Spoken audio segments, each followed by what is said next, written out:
어제 사의를 표명한 심우정 검찰총장이 오늘 퇴임식을 열고 자리에서 물러납니다. 심 총장은 정부 여당이 추진하는 검찰 개혁에 우려를 표하기도 했는데 오늘 퇴임식에서 어떤 입장을 낼지 관심입니다. 권준수 기자입니다. 심우정 검찰총장이 취임 9개월여 만에 전격 사의를 표명했습니다. 새 정부에서 검찰 개혁을 이끌 법무부 장관과 민정수석 인선이 마무리된 데 따른 결정으로 풀이됩니다. 그동안 여권으로부터 사퇴 압박을 받아온 심 총장은 무거운 책무를 내려놓겠다면서 여러 상황을 고려했을 때 지금 직을 내려놓는 것이 마지막 책임을 다하는 것이라 판단했다고 밝혔습니다. 새 정부가 추진하는 검찰 개혁과 관련해선 우회적으로 우려를 표했습니다. 형사사법제도는 국민 전체의 생명과 재산 등 기본권과 직결된 문제인데 시한과 결론을 정해놓고 추진될 경우 예상하지 못한 많은 부작용이 생길 수 있다는 겁니다. 다른 고위직 인사들도 줄줄이 사의를 밝혔습니다. 이진동 대검찰청 차장검사뿐만 아니라 일선에 있던 양석조 서울 동부지검장과 신흥석 서울 남부지검장 등도 사직서를 제출했습니다. 양 동부지검장은 검찰 내부망에 수사 없는 기소는 공소권 남용, 기소 없는 수사는 표적 수사로 이어질 위험이 있다는 글을 남기기도 했습니다. 검찰 고위 간부 인사는 속전속결로 단행됐습니다. 검찰 2인자 대검찰청 차장검사는 노만석 대검 마약조직범죄부장이, 법무부 검찰국장은 성상원 대전지검 검사장이 맡게 됐습니다. 전국 최대 규모 검찰청인 서울중앙지검의 수장에는 정진우 서울북부지검장이 임명됐고 검찰 조직에 비판의 목소리를 내왔던 이문정 대전지검 중경단 부장은 검사장으로 승진해 서울 동부지검을 이끌어 나갈 예정입니다. YTN 권준수입니다. 네, 국정기획위원회가 두 차례 미룬 대검찰청의 업무 보고를 다시 연기했습니다. 국정기획위는 언론 공지를 통해 오늘로 예정된 검찰청 업무 보고를 검찰 내부 상황을 고려해 무기한 연기했다고 밝혔습니다. 심우정 검찰총장의 전격 사의를 밝히는 등 검찰 고위 간부들이 잇따라 사표를 내는 상황에서 검찰 업무 보고가 무의미하다고 판단한 것으로 보입니다. 네, 김건희 차상병 특검이 오늘 현판식을 열고 본격 수사에 착수합니다. 이미 윤석열 전 대통령을 소환한 내란 특검과 함께 이제 3종 특검 모두 본격 가동에 들어가게 됐습니다. 추적기자 연결해서 자세한 내용 들어보겠습니다. 이만수 기자. 네, 사회부입니다. 네, 자 김건희 특검과 차상병 특검 오늘부터 본격 가동에 들어가죠. 네, 그렇습니다. 이제 2시간 정도 남았네요. 김건희 특검과 최상병 특검이 오늘 오전 10시에 동시에 각각 현판식을 열고 본격 수사에 착수하게 됩니다. 민중기 김건희 특검 그리고 이명현 최상병 특검 모두 출근길에 짧게 소회를 밝힐 것도 같습니다. 두 특검의 수사 개시는 지난달 12일 임명된 지 20일 만이고요. 특검법에 보장된 수사 준비 기간을 꽉 채웠습니다. 김건희 특검은 서울 종로구 KT 광화문 빌딩에, 이명현 특검은 서울 서초구 서초 한샘 빌딩에 사무실을 마련했습니다. 네, 내란 특검은 이미 수사가 본궤도에 오른 상태고 이제 3대 특검이 모두 동시다발 수사에 들어가는 거죠? 네, 그렇습니다. 김건희 특검과 최상병 특검 모두 임명되면서부터 고강도 수사를 예고했습니다. 말씀하신 것처럼 이미 본 궤도에 오른 내란 특검과 함께 3대 특검이 오늘부터 본격 가동에 들어가게 되는 겁니다.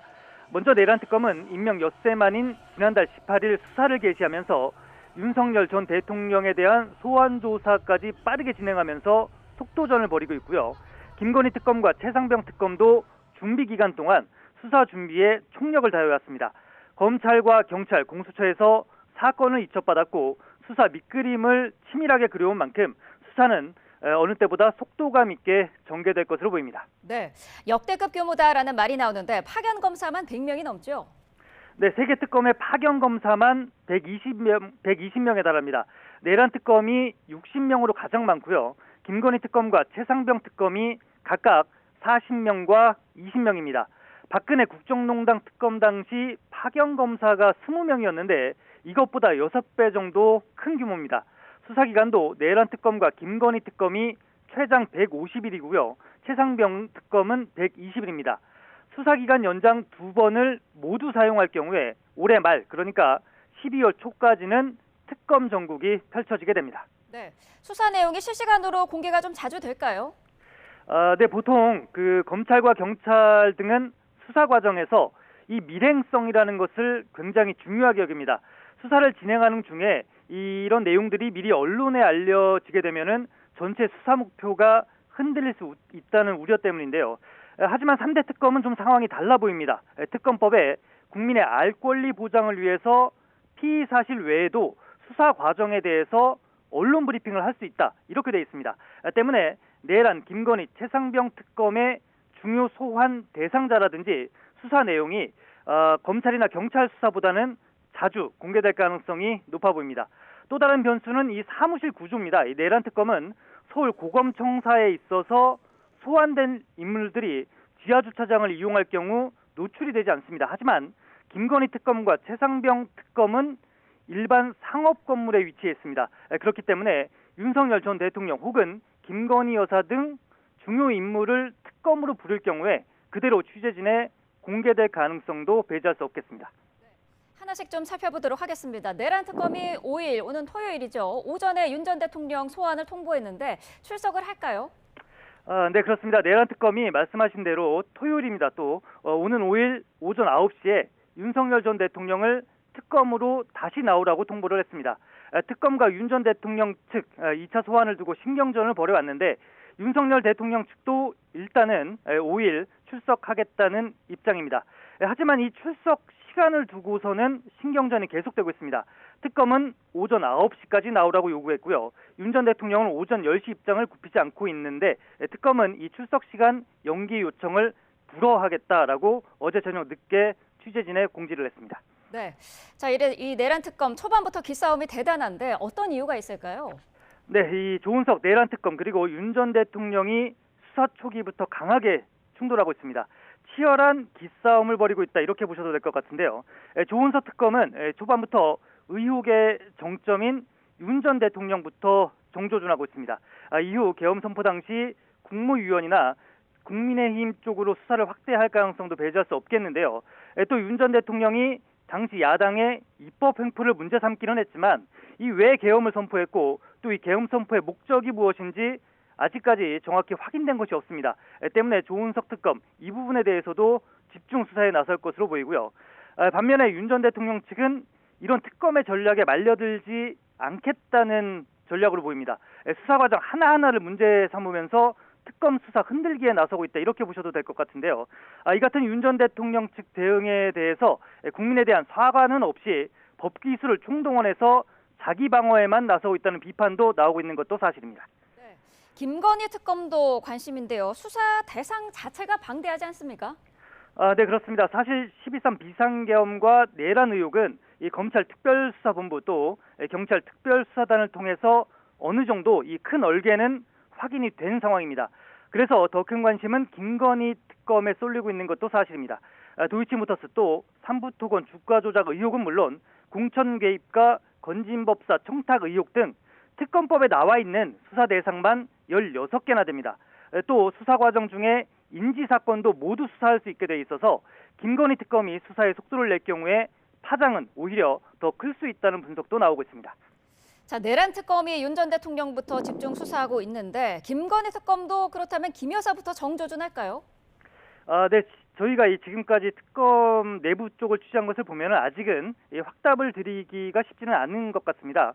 특검을 지휘하고 있는 특별검사의 성향과도 사실 밀접한 관계가 있는데요. 조은석 내란 특검 다소 이 저돌적인 수사 기법을 쓰고 있는 반면에 판사 출신인 민중기 김건희 특검은 신중하게 이 사건 전체에 접근할 수 있다 이런 분석도 나오고 있습니다. 다만 이 초반에 기선 제압을 위해서 전격적으로 이 김건희 여사를 수사 초기에 특검으로 나오라 이렇게 소환할 가능성도 배제할 수는 없습니다. 네, 최상병 특검에서도 김건희 여사가 수사 대상인데 어디부터 수사하게 될까요? 네, 이 교통 정리가 됐습니다. 임성근 전 사단장의 구명로비 의혹은 김건희 특검과 최상병 특검 모두 수사 대상에 올려놓고 있습니다. 임 전 사단장이 처벌받지 않도록 김건희 여사가 힘을 썼다는 의혹인데요. 일단은 그 최상병 특검이 먼저 이 부분에 대해서 조사하기로 했습니다. 때문에 김건희 여사 소환은 이 김건희 특검이 아닌 최상병 특검이 먼저 진행할 수 있다 이런 전망도 나오고 있습니다. 최상병 특검은 출범 당일인 오늘 오후에 임성근 전 사단장을 불러서 관련 의혹에 대해서 집중 조사할 방침입니다. 지금까지 사회부에서 YTN 이만수입니다. 경제속보입니다. 소비자 물가가 다시 2%대로 올라서며 5개월 만에 최고 상승률을 기록했습니다. 통계청이 발표한 6월 소비자 물가 동향에 따르면 지난달 소비자 물가는 1년 전 같은 달보다 2.2% 상승했습니다. 5월 1.9%로 둔화한 뒤 한 달 만에 2%대로 오른 것으로 지난 1월 2.2% 이후 5개월 만에 가장 높은 상승률입니다. 특히 가공식품은 4.6% 올라 상승세가 이어졌습니다. 빵이 6.4%, 커피는 12.4% 올랐습니다. 소비자 물가는 2.4% 상승했는데 외식 물가는 3.1% 올랐습니다. 농축수산물은 1.5% 오른 가운데 돼지고기는 4.4%, 고등어는 16.1% 각각 상승했습니다. 이재명 대통령이 국무회의에서 국민 주권을 강조하며 국무위원들에게 선출 권력인 국회에 대한 존중을 당부했습니다. 사실상 질책으로 보였는데 최근 국회 상임위에서 설전을 벌인 이진숙 방송통신위원장을 겨냥한 거라는 해석이 나왔습니다. 홍민기 기자입니다. 윤석열 정부에서 임명된 장관들과 5번째 국무회의를 이어가고 있는 이재명 대통령. 작심한 듯 국무위원들과 국회 사이에 오해가 있는 것 같다는 말로 발언을 시작했습니다. 이어 국민 주권은 선출된 권력에 의해 발현된다며 이렇게 말했습니다. 국회는 국민으로부터 직접 권력을 위임받은 기관이어서 우리 국무위원들께서 국회에 가시면 그 직접 선출된 권력에 대해서 존중감을 가져주시면 좋겠어요. 대상을 명확히 밝히지는 않았지만 이진숙 방송통신위원장을 겨냥한 거란 해석이 나왔습니다.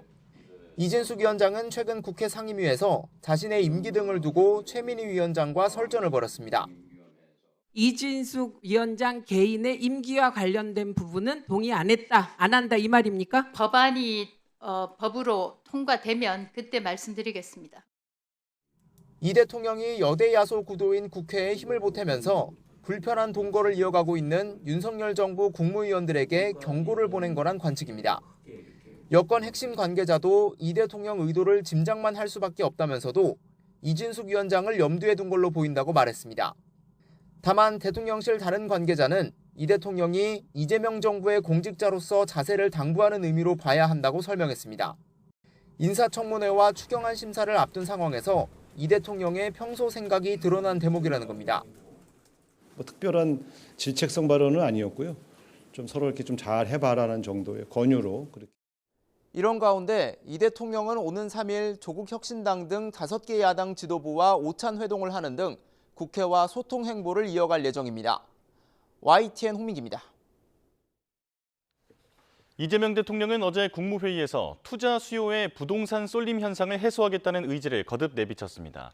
주택이 투자와 투기 수단이 돼 주거 불안정이 초래되고 있다며 해법 가운데 하나로 주식시장 활성화를 제시했습니다. 강진원 기자의 보도입니다. 이재명 대통령이 최근 서울을 중심으로 나타난 집값 급등과 관련해 공개 발언을 내놨습니다. 주택과 부동산 문제 때문에 혼선과 혼란이 있었다고 밝힌 겁니다. 지난달 27일 역대급 대출 규제로 평가받는 첫 부동산 대책이 발표된 이후 처음 나온 언급입니다. 이 대통령은 주거 불안정의 주요 원인으로 투자 수요의 부동산 쏠림 현상을 꼽았습니다. 자꾸 이 주택이 투자 수단 또는 투기 수단이 되면서 주거 불안정을 또 초래해 왔습니다. 국내 투자 수단이 주택이나 부동산으로 한정돼 시중 유동자금이 과도하게 몰린다는 취지입니다. 황금성 낮은 부동산에 너무 많은 돈이 묶이면 내수와 투자에도 악영향을 미친다고 보고 주식시장 활성화에 드라이브를 걸고 있습니다. 최근에 주식시장, 금융시장이 좀 정상화되면서 대체 투자 수단으로 조금씩 자리 잡아가는 것 같아요. 이 흐름을 잘 유지해야 되겠다는 생각이 듭니다. 정부와 여당이 주주권리 강화 등을 담은 상법 개정안 처리에 속도를 내는 것도 같은 이유입니다. 이 대통령은 이와 함께 경기 북부 지역 미군 반환 공여지 처리 문제를 전향적으로 검토해 보고하라고 국방부에 지시했습니다. 대선 기간 이 대통령은 평화경제특구 조성 등 접경지 개발과 지원을 약속한 적이 있습니다. 이 대통령이 투자 수단으로서 주식시장을 연일 강조하는 건 자금 선순환을 유도해 집값을 잡고 동시에 국내 기업 육성도 이끌겠다는 구상이 반영된 것으로 보입니다. YTN 강준원입니다. 이재명 대통령이 후보 시절 약속한 상법 개정안이 이번 주 국회 문턱을 넘을 것으로 보입니다. 여야 시각차는 여전하지만 합의 처리를 위해 노력하겠다고 뜻을 모았습니다. 임성재 기자의 보도입니다. 이재명 대통령의 핵심 공약 코스피 5천 시대 달성을 위한 첫걸음인 상법 개정안이 급물살을 탔습니다. 반대하던 야당이 선회할 뜻을 밝히면서 더불어민주당은 소액주주의 권익 보호를 핵심으로 하는 상법 개정안을 이번 주에 처리하겠다고 단언했습니다. 지난 정부에서 좌초된 법안에 감사 선임 시 대주주의 의결권을 3%로 제한하는 내용 등을 더한 강화된 개정안입니다. 코스피 5천 시대의 마중물이 될 상법 개정안도 함께 처리할 예정입니다. 큰 틀에서 공감대를 이뤘지만 시각차는 여전합니다. 국민의힘은 의석 상황과 1,400만 개미 투자자를 의식해 한 발 물러난 것으로 보이는데 기업을 규제하는 법안인 만큼 세제 혜택 같은 당근도 필요하다고 주장합니다. 빈대 잡자고 초과 삼간을 태우면 안 된다며 보완할 점을 보완해야 한다고 말했는데 민주당은 이런 제안은 법안 통과를 막으려는 일종의 시간 끌기로 의심하고 있습니다. 법안심사관문인 법제사법위원회에서도 이런 엇박자를 드러냈습니다.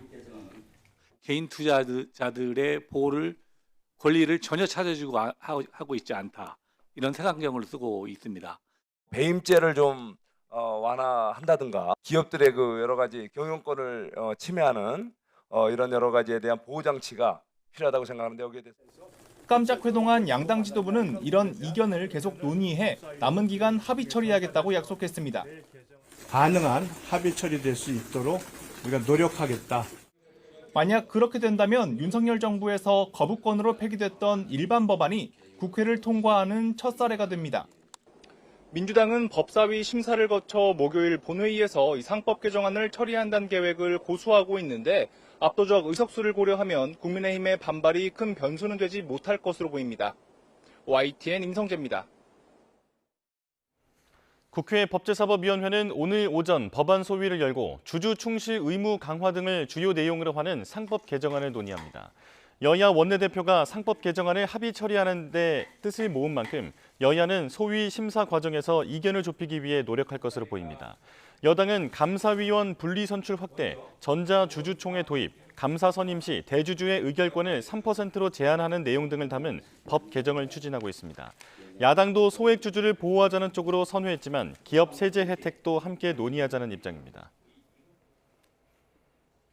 코스피가 장중 3,130선을 찍고 52주 최고 기록을 나흘 만에 다시 갈아치우며 상승 랠리를 이어갔습니다. 국민의힘이 상법 개정안 입장을 선회하면서 시장의 기대감이 커진 가운데 저평가됐던 지주사들의 주가가 치솟았습니다. 박기원 기자입니다. 전날보다 0.58% 오른 3,089.64로 출발한 코스피는 시작부터 맹렬히 달렸습니다. 개장 35분 만에 3,130선을 넘기더니 11시가 지나 3,133.52까지 찍었습니다. 52주 최고 기록을 나흘 만에 다시 쓰면서 3년 9개월 만에 최고치를 기록했습니다. 하지만 오후 들어 상승분을 토해내더니 이내 3,089.65로 마감해 다시 출발선으로 돌아왔습니다. 주주 환원 대책이 담긴 상법 개정안 통과가 임박했다는 전망이 상승 흐름을 이끌었습니다.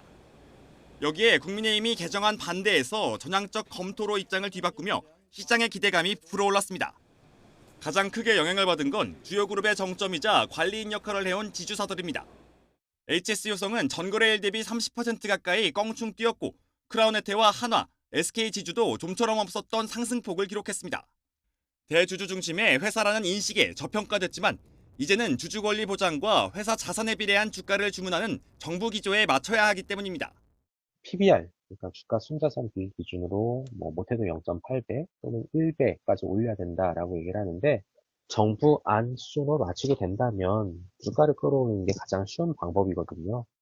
금융시장 정상화로 부동산에 쏠린 자금을 증권가로 끌어오겠다는 새 정부의 의지에 시장이 상승 랠리로 화답하는 가운데 공약대로 5,000피를 달성할 수 있을지 주목됩니다.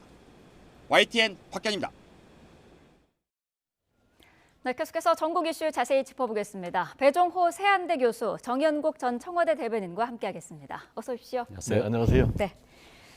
자, 이 대통령이 어제 국무회의에서 한 발언이 주목이 되고 있습니다. 선출된 권력에 대한 존중감을 가져달라라는 내용이었는데 선출 권력과 임명 권력의 서열을 좀 정리할 필요가 있다라는 판단이 있었던 걸까요?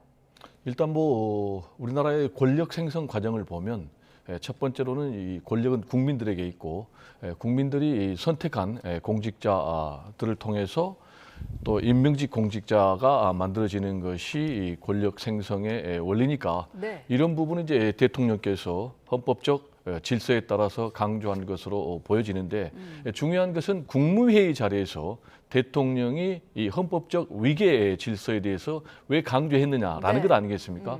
역시 그것은 이제 최근에 이 방통위원장 이진숙 방통위원장이 국회 상임위에 출석해서 계속해서 국회의원들과 설전을 넘어서는 그런 격한 충돌 과정을 보고 일종의 공개 경고를 한 것이 아닌가 이렇게 언론들이 대체로 해석을 하고 있고 네. 저도 일종의 공개 경고가 아닌가 이렇게 생각이 듭니다.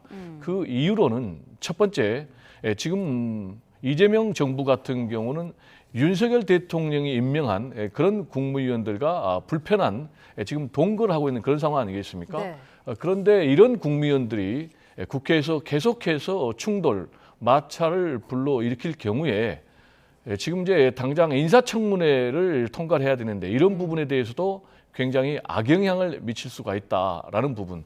그리고 또 대통령께서는 어떻게든 이제 국회를 최대한 존중해서 정치를 정상화하고 협치하겠다라는 그런 의지를 갖고 있지 않습니까? 그런데 이런 부분이 상당히 훼손될 수가 있다라는 이제 그런 뜻으로 해석이 되고 역시 이제 세 번째로는 윤석열 전 대통령 같은 경우는 굉장히 국회를 무시하는 심지어 검찰을 동원해서 탄압하는 그런 국정 운영을 해왔는데 자신은 그런 국정 운영을 하지 않겠다. 국회를 최대한 존중해서 협조를 받아서 정치를 정상화하고 그래서 추경도 통과시키고 또 본인이 구성하고 있는 상법 개정안 등 개혁 입법을 처리하겠다라는 그런 의지들이 종합적으로 표출된 것이 아닌가. 실제로 대통령실의 대변인도 그런 대통령의 의지를 전달한 것이 아닌가, 해석한 것이 아닌가 이렇게 생각이 됩니다. 네, 이준석 방통위원장을 겨냥한 공개 경고다라는 표현을 앞서서 해주셨는데 동의하시는지요? 네, 그럴 수도 있을 것입니다. 그럴 수도 있고 지금 국무위원들이 대부분 다 윤석열 정부의 국무위원들이니까 네. 그 당시에는 윤 대통령이 이 야당 의원들을 상대로 해서 밀리지 마라, 싸워라 이런 주문을 했었기 때문에 자세 전환을 요구한 것이라고 보여지기도 합니다. 그리고 이제 이진숙 방통위원장에 대한 경고다 이런 해석도 가능할 수도 있다고 보이시는데 네. 이제 곧 이재명 정부 이제 국무위원들이 선임이 될 것 아니겠습니까? 그렇다 그러면은 똑같은 주문을 해주시길 바라고 사실 이제 선출된 권력입니다만은 그 역시 국민들로부터 위임받은 권력 아니겠습니까? 그렇기 때문에 상임위에서 충돌하는 모습들이 많은데 국회의원들도 그런 국민들의 눈살을 찌푸리게 할 정도의 거친 언사를 한다든가 인격 모독을 한다든가 이런 부분에 대해서는 자제를 해야 될 필요가 있는 것이고 본인 스스로들이 존중을 받을 그런 행위를 해야 된다고 보여집니다. 그렇기 네. 때문에 임명된 권력이라 하더라도 역시 존중을 해야 된다. 존중받을 권리가 있다. 이렇게 생각이 됩니다. 여소야대 구도이기 때문에 국회에 힘을 좀 실어주는 게 대통령으로서도 개혁이 좀 속도랄까요? 이런 걸 높이는 방법이 될 수도 있겠다라는 판단도 있었던 것 같아요. 그랬을 겁니다. 지금 이제 속도감 있게 이제 개혁을 추진해야 되는 입장이기 때문에 국회의 동의도 많이 받아야 될, 국회의 협조를 받아야 될 그런 입장이기 때문에 이제 국무위원들에게는 국회에 대한 대국회에 대한 자세를 좀 겸손하게 할 필요가 있겠죠. 그런데 이미 여러 가지 복합적인 의미로 아마 주문을 하지 않나 싶습니다. 네. 자, 정부가 주미대사와 주일대사 등 주요국 주재 공관장에게도 이임 지시를 내린 것으로 알려졌습니다. 일반적인 인사 절차이긴 합니다만은 외교부 장관이 아직 취임 전이고요. 또 이임 시한을 2주로 줬다고 하는데 이거 굉장히 이례적인 일이라고요. 이례적인 상황이라고 볼 수도 있겠지만 지금 정권이 순조롭게 이양이 된 건 아니잖아요. 비상계엄을 통해서 대통령이 탄핵 파면이 돼서 물러나고 인수위 없이 지금 새로운 정부가 들어섰기 때문에 네. 그동안 12.3 비상계엄 이후에 6개월 동안 국정이 공백이 됐단 말이에요. 그러면서 외교도 올 스톱됐기 때문에 이런 부분을 좀 신속하게 다시 복원해야 된다. 그런 차원에서 보면 뭐 2주가 매우 짧다, 이례적이다. 이렇게 해석하기보다는 지금 네. 상황 자체가 매우 이례적인 상황이다. 라는 좀 말씀을 드릴 수가 있겠고요. 그리고 두 번째로 특임 공관장 대략 지금 뭐 한 30명 정도에 대해서 빨리 이임하라고 지시를 내린 것으로 보여지는데 네. 정권이 교체가 되면 이 특임 공관장들은 직업 외교관이 아니기 때문에 일괄적으로 사표를 제출하고 대통령께서는 이제 새 대통령이 되겠죠. 대체로 수리하는 것이 관행이다라는 이제 그런 말씀을 드리고요. 또 이렇게 이재명 대통령께서 신속하게 지금 이런 절차를 밟은 것은 지금 외교 현안이 굉장히 많습니다.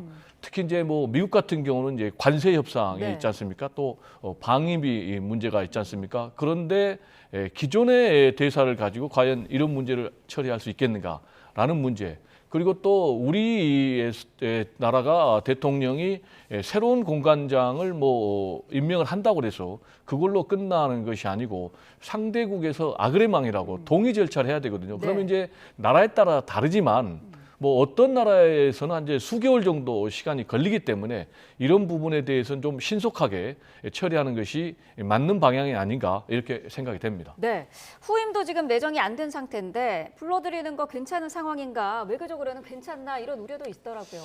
그렇습니다. 인사청문회 일정도 아직 잡히지 않은 상황에서 이제 제외 공관장들 불러들인 것인데 상당히 이례적이라고 봐야 됩니다. 뭐 이제 외교장관 이제 임명이 되고 네. 그 후에 이제 보통 제외 공관장들 임명이 되는데 지금 벌써 들어온 사람도 있다고 그러거든요.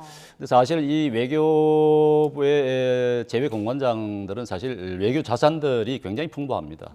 인적 네트워크가 굉장히 중요하지 않습니까? 그렇기 때문에 이렇게 이제 부임해서 이제 되돌아올 때도 그 나라의 그 외교 관계, 카운터파트들과 관계를 잘 해야 되는 것입니다. 나중에 어떻게 사용할지 모르는 것 아니겠습니까? 그렇기 때문에 이런 정리도 잘 해야 되는데 사실 이 급박하게 들어오라 그러면은 좀 그런 부분이 취약해질 수 있는 것입니다. 더군다나 이제 아그라명이 보통 한 3주 된다고 봤을 때 그런 이제 공백 기간이 생기는 것 아니겠습니까? 지금 이제 당장 들어오라 한다 그러면은 한 달, 최소한 2달까지도 이렇게 공백 기간이 생기는 것인데 그 기간 동안에 이 외교적 손실을 감수를 할 수밖에 없는 그런 상황입니다. 그래서 특별한 상황이 발생했다. 그럴 경우에는 대처하기도 힘든 부분인데 왜 이렇게 빨리 하실지 약간 의아합니다만은 어쨌든 뭐 그런 공백 기간을 생각한다 그러면은 외교 손실을 막기 위해서 빠른 속도로 임명을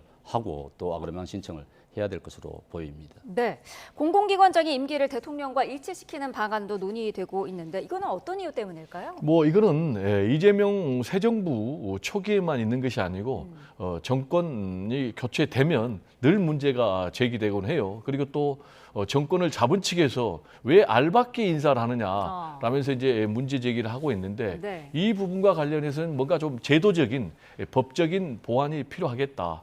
그래서 대통령의 임기 그리고 또 공공기관장의 임기를 일치시키자라는 이제 그런 얘기가 정치권에서 여야 보수 진보 구분 없이 나오고 있고요. 그리고 또 실제로 이재명 대통령 후보 시절에 대선 공약으로 이 경영의 효율성 문제 또 그리고 정책 추진의 일관성의 문제를 위해서도 이 부분은 좀 대통령의 임기와 공공기관장의 임기를 일치시켜야 되겠다라는 게 이제 제기가 됐고요. 네. 민주당도 이제 실제 이런 문제를 지금 추진하겠다라는 그런 입장이기 때문에 저는 뭐 개인적으로 이번 기회에 이런 것이 좀 법적 제도적으로 좀 완비될 필요가 있다라는 생각이 들고요.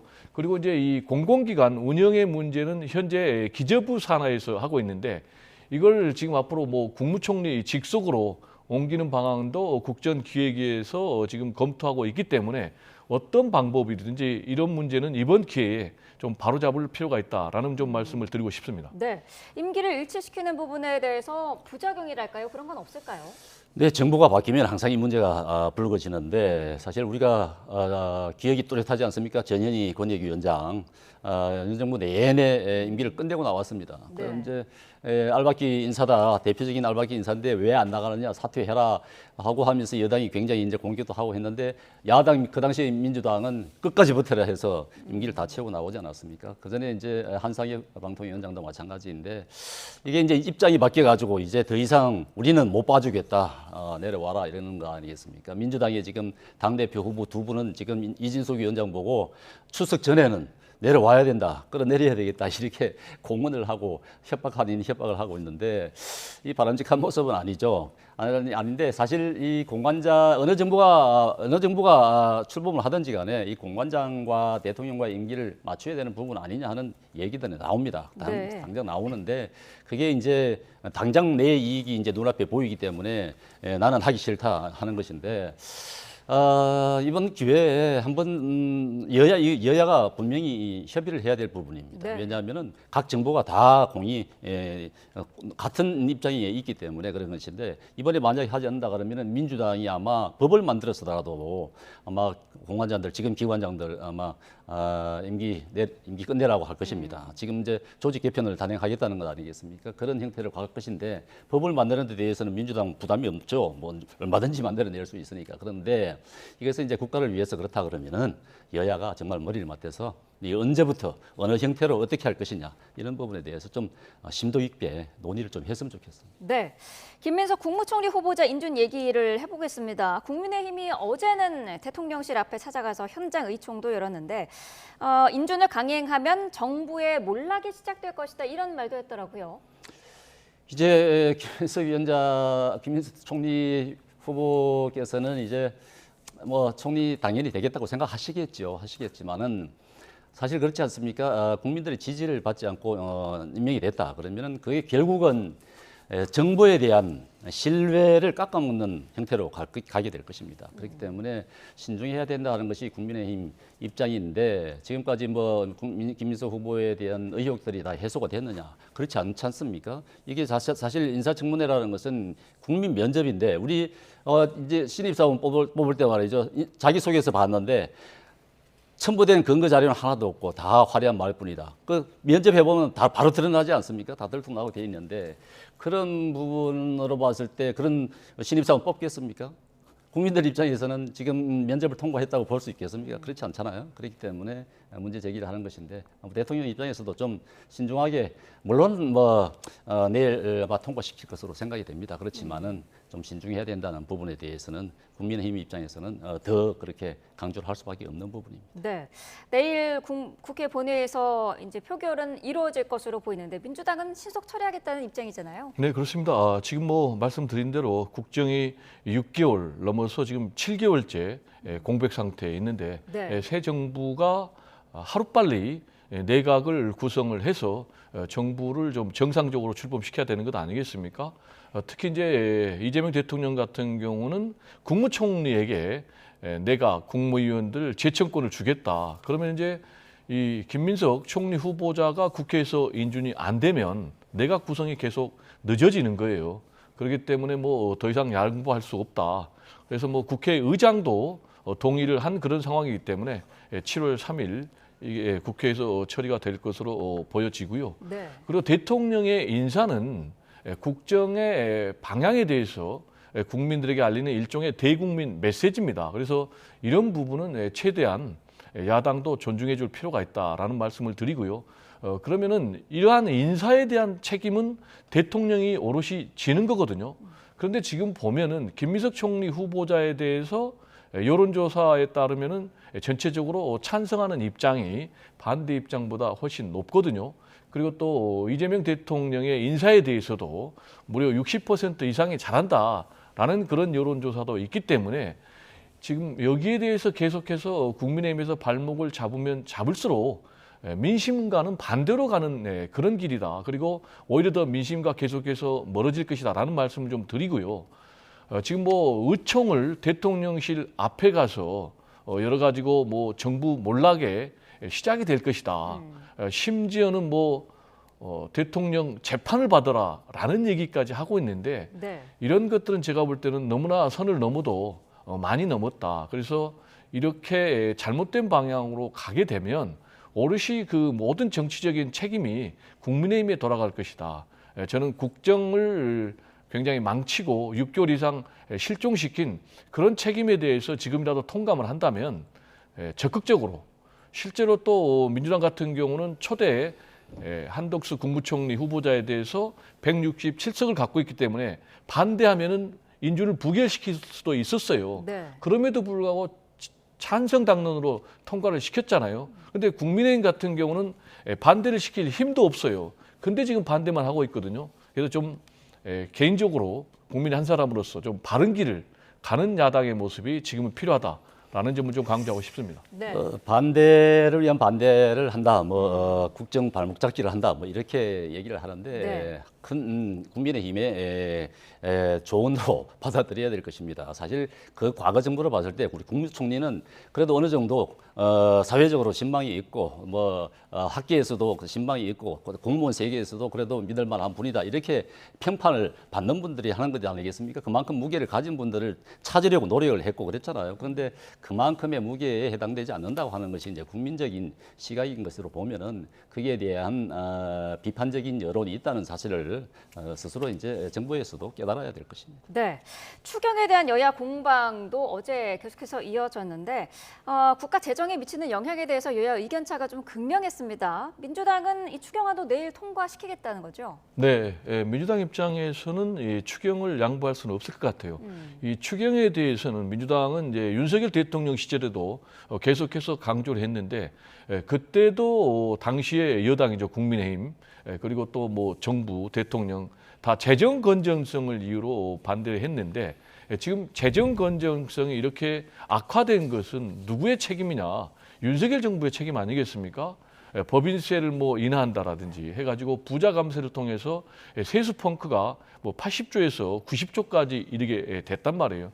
그러면서 이제 국가 채무 비율도 굉장히 높아졌는데 여기다가 12.3 비상계엄을 통해서 완전히 대한민국의 내수가 직격탄을 맞아가지고 지금 뭐 한 해 100만 명 정도 소상공인 자영업자들이 문을 닫고 있지 않습니까? 그래서 제2의 IMF다라고 지금 한탄하고 있는 그런 상황인데 여기에 대해서 책임을 져야 될 국민의힘에서 재정 건전성을 이유로 이 추경 자체를 계속해서 반대하고 있기 때문에 본인들은 뭐 추경 자체를 반대하지 않는다고 하지만 민생회복지원금도 반대하고 지역화표도 반대하니까 사실상 추경을 반대하는 거예요.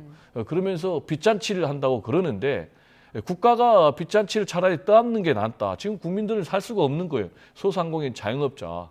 그리고 뭐 국가 부채 비율을 얘기를 하는데 미국 같은 경우는 국가 부채 비율이 뭐 120%, 일본은 260%가 되거든요. 네. 대한민국은 한 48%, 올라도 49%. 그래서 세계적인 신용평가기관인 무디스도 이번에 뭐 추경해도 이 정도는 충분히 정부가 관리할 수 있는 능력이 있다라고 얘기를 하고 있기 때문에 반대만 좀 일삼는 그런 모습은 좀 이제는 좀 중단해야 된다라는 말씀을 드리고 싶습니다.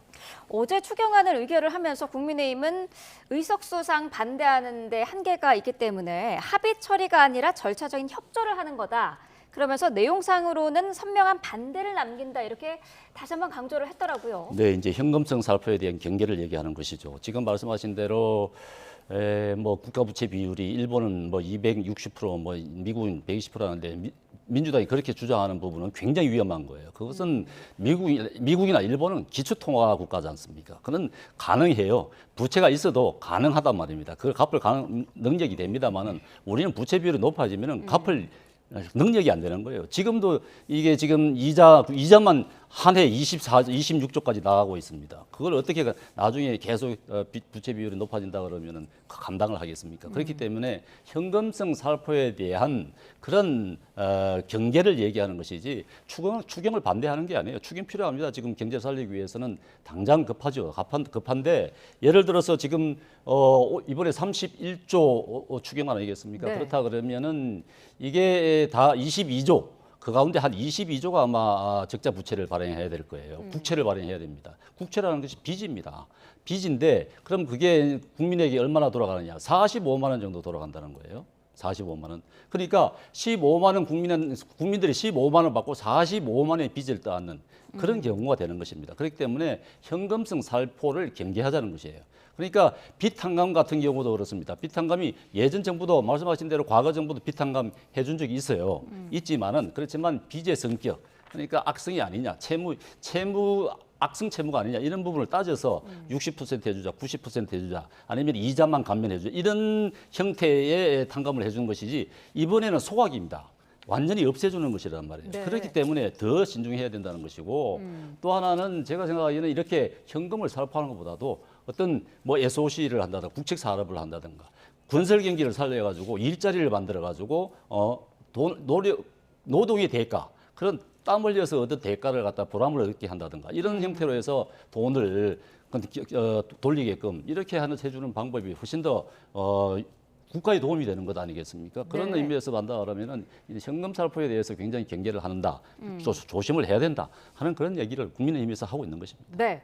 자, 국민의힘 상황 짧게 좀 짚어보도록 하겠습니다. 송원석 비대위가 어제 출범을 했는데 이 비대위원 인선을 보니까 개혁과는 거리가 멀다, 도로 친윤당이다 이런 비판이 나오던데요. 어떻게 보셨습니까? 국민의힘은 제가 볼 때는 뭐 변화하거나 아예 담을 싼 그런 정당이 아닌가 좀 우려가 됩니다. 네. 그 이유는 첫 번째로 송원석 원내대표, 새 원내대표, 쇄신 또 변화를 주도해야 되는데 범친윤 아니겠습니까? 그것도 1차에서 과반 득표로 끝났는데 이것 자체가 지금 쇄신하고는 거리가 먼 새 원내대표 선출이다라는 말씀을 좀 드리고 네. 이러한 새 원내대표가 지금 비대위원 5명을 지명을 해서 의총에서 지금 뭐 추인을 받았는데 이 5명 중에 3명이 어떤 사람이냐?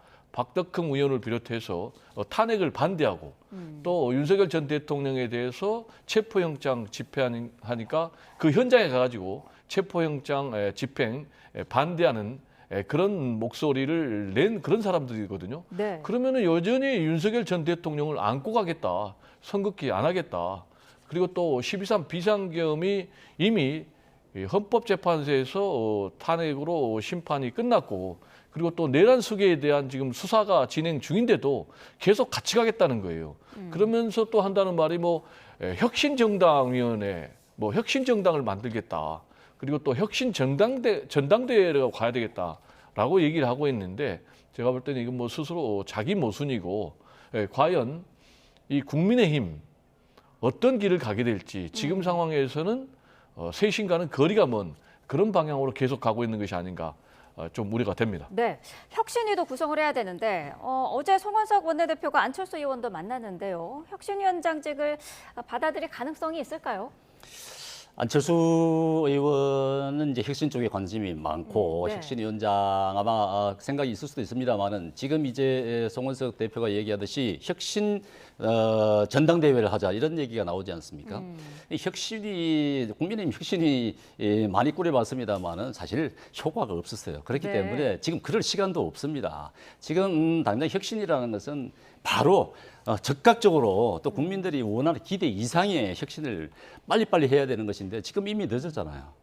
지금 아직도 지금 여유 부리고 있다고 국민들은 보고 있거든요. 네. 그렇기 때문에 혁신위원회 꾸려서 또 시간 흘려보내면서 유야무야 하는 그런 모습으로 비칠 것이기 분명하기 때문에 저는 송 대표가 얘기하는 혁신전당대회 이 괜찮다고 봅니다. 왜냐하면은 전당대회에 나오는 당대표 후보자들이 혁신 경쟁을 벌이는 거죠. 네. 혁신 공약을 내놓고 당원들로부터 그리고 국민들로부터 선택을 받게 하자. 혁신 경쟁을 벌이는 것이 오히려 참 지금으로 와서 낫겠다. 왜냐하면 또 전당대회를 빨리 해야 됩니다. 지금 8월 중순 이렇게 얘기가 나오는데요. 네. 가능하면은 빠른 전당대회를 치르는 것이 낫다. 그래서 지도체제가 완전하게 구성이 되고 형성이 돼야 지금 민주당 또 특검에서 이제 폭풍이 몰아칠 것 아니겠습니까? 거기에 대응할 수 있는 것이지 지금 이렇게 혁신위원회 구성하자, 전당대회 한다 이렇게 시간을 흘려보내면서 지금 그렇게 안일하게 지금 대처할 때가 저는 아니라고 봅니다. 네.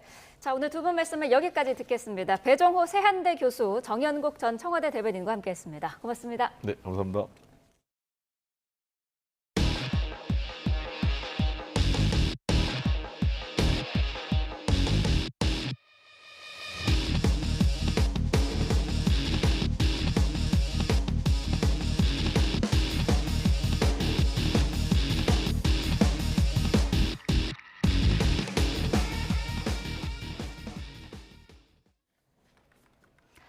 네, 날씨 관련해서 속보가 한 가지 들어왔는데요. 지난밤 강원도 강릉의 기온이 30도 이상을 유지하면서 올여름 첫 초열대야가 나타났습니다. 기상청은 밤사이 강릉 30.3도를 비롯해 삼척 28.2도, 속초 26.2도, 고성 25.9도 등 강원 영동 대부분 지역에서 열대야가 나타났다고 밝혔습니다. 특히 초열대야를 보인 강릉은 사흘째 열대야가 계속됐습니다. 기상청은 당분간 낮에는 체감온도가 33도 이상인 폭염이, 밤에는 기온이 25도 이상을 유지하는 열대야가 이어질 거라며 건강관리에 주의를 당부했습니다. 네, 강릉에는 올여름 처음으로 최저기온이 30도 이상 유지되는 초열대야가 나타나면서 각 피서 명소마다 잠 못 이룬 사람들의 발길이 이어졌습니다. 송세혁 기자가 다녀왔습니다. 해발 830m, 강원도 대관령의 길 휴게소 주변입니다. 전국 각지에서 온 캠핑카와 차량이 공터마다 자리를 잡았습니다. 밤낮을 가리지 않는 더위를 피해 시원한 고지대를 찾은 겁니다. 저녁 8시 이곳 대관령의 기온은 24도로 인접한 강릉보다 무려 9도나 낮습니다. 여기에 바람까지 불어 훨씬 더 선선하게 느껴집니다. 기상 관측이 시작된 1971년 이후 대관령에서는 열대야가 단 한 번도 나타난 적이 없습니다. 이곳에선 에어컨을 켠 차량은 찾아보기 어렵고 새벽에는 한기마저 느껴질 정도입니다. 새벽 되면 춥습니다. 그래서 막 그 반팔 아니고 새벽에는 꼭 이렇게 긴팔 입고 나가야 되고. 어둠이 내려앉은 강릉 경포 해수욕장. 해가 져도 좀처럼 식지 않는 열기에 잠 못 이룬 시민들이 하나둘 모여듭니다. 시원한 바닷물에 발을 담그자 그제야 숨통이 트이는 듯합니다. 강바람이 부는 하천 다리 위에는 돗자리를 펴고 앉아 더위를 식히는 모습도 눈에 띕니다. 밤잠을 너무 설치다 여기에 나오니까 너무나 시원하고 너무 좋네요. 앞으로 계속 나오고 싶습니다. 전국 곳곳에 열대야가 이어진 가운데 강릉은 밤사이 기온이 30도 아래로 떨어지지 않는 초열대야 수준의 더위가 나타나기도 했습니다. 기상청은 당분간 한낮에는 35도 안팎의 무더위가, 밤에는 열대야가 기승을 부릴 것으로 내다봤습니다. YTN 송세혁입니다. 네, 7월 초는 전국에 장맛비가 집중되는 시기인데 올해는 비 대신 이렇게 폭염이 이어지면서 열기만 쌓이고 있습니다.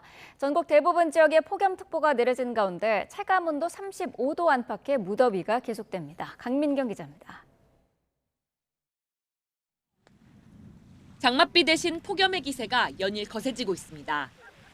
밤에도 식지 않은 더위에 강릉은 밤사이 체감온도가 30도를 넘으며 초열대야 수준의 더위가 나타났고 서울 등 전국 25개 지역에서도 열대야가 기록됐습니다.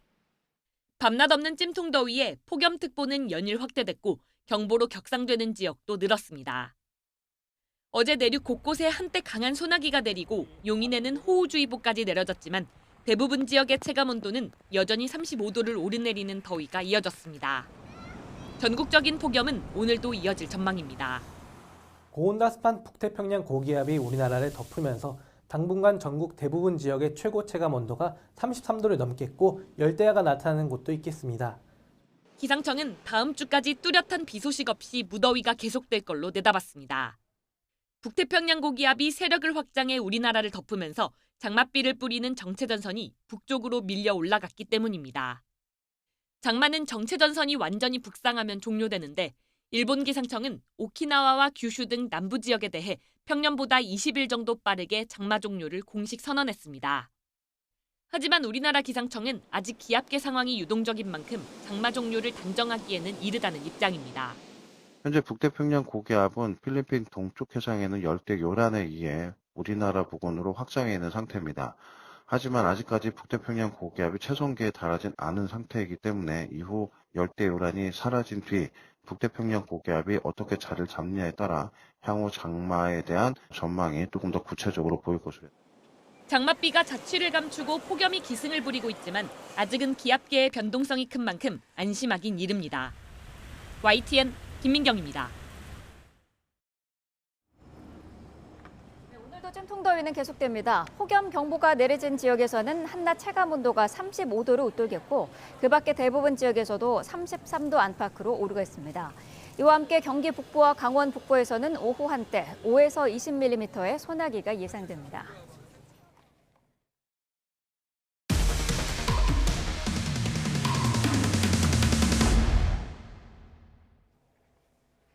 지난 5월 SPC 삼립 시화 공장에서 끼임 사고로 숨진 노동자가 이전에도 업무 중에 다친 이력이 있는 것으로 YTN 취재 결과 확인됐습니다. SPC 주요 계열사 6곳에서 최근 5년 동안 한 달에 10여 건꼴로 산업재해가 발생한 것으로 파악됐습니다. 정현우 기자입니다. 지난 2022년 계열사인 SPL 공장에서 20대 여성 노동자가 소스기계에 빨려 들어가 숨지자 허영인 SPC 그룹 회장은 대국민 사과를 했습니다. 안전 관리 시스템을 재점검하고 안전 경영을 하겠다고 약속했습니다. 안전한 일터가 될 수 있도록 헌신의 노력을 기울이겠습니다. 하지만 SPC 삼립 시화 공장에서 노동자가 기계에 끼어 숨지는 사고가 일어나자 말뿐인 반성이었느냐는 비판이 잇따랐습니다. YTN이 확보한 SPC 그룹 주요 6개 계열사의 지난 5년간 산업재해 발생 건수를 보면 허 회장이 안전 경영을 약속한 이후인 지난 2023년에도 176건, 2024년에도 144건의 산업재해가 발생했습니다. 산업재해로 인정된 경우만 따지더라도 한 달에 12건에서 14건꼴로 사고가 난 겁니다. 다리가 뭐 찢어지거나 다치는 분들도 많고 머리 깨지시는 분들도 많고 항상 사고는 늘 많았죠. 손가락 절단 같은 건 자주 일어났어요. 여기는 적지 않은. 그런데 이제 밟히는 사고도 일어나고. YTN 취재 결과 SPC 삼립 시화 공장에서 최근 끼임 사고로 숨진 양 씨는 지난 2022년에도 작업 중에 발에 골절상을 입은 적이 있는 것으로 확인됐습니다. 경찰은 압수수색을 통해 해당 공장에서 이전에 발생한 사고 관련 기록도 확보해 들여다보고 있는데 평소 안전교육이 제대로 이루어졌는지도 중요하게 살펴보고 있습니다.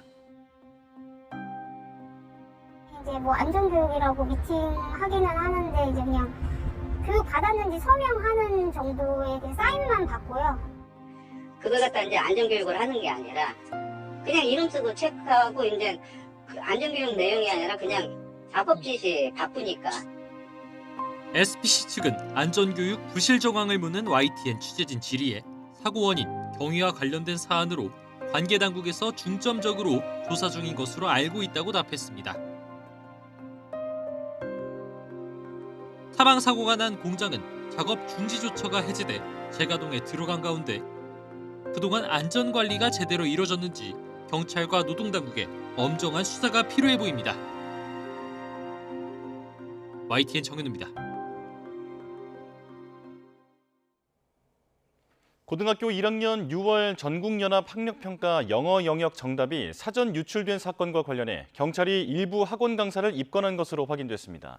경찰은 답안을 처음 유출한 사람을 찾기 위해 수사력을 모으고 있는데 현직 고등학교 교사나 교육청 관계자의 연루 가능성도 조사하고 있습니다. 유서연 기자가 단독 보도합니다. YTN이 단독 보도한 고1 전국연합학력평가 답안 유출 사건과 관련해 경찰이 일부 학원 강사를 형사 입건한 것으로 확인됐습니다. 경찰은 유출 정황이 포착된 SNS 등 실마리를 추적해 일부 용의자의 신원을 측정하고 위계에 의한 공무집행 방해 등의 혐의로 입건했습니다. 이 가운데 일부는 경기도 지역에서 일하는 학원 강사인 것으로 파악됐습니다. 경찰은 이들에게 답안을 전달한 인물과 더 나아가 처음 답안을 유출한 사람을 찾는 데 수사력을 집중하고 있습니다.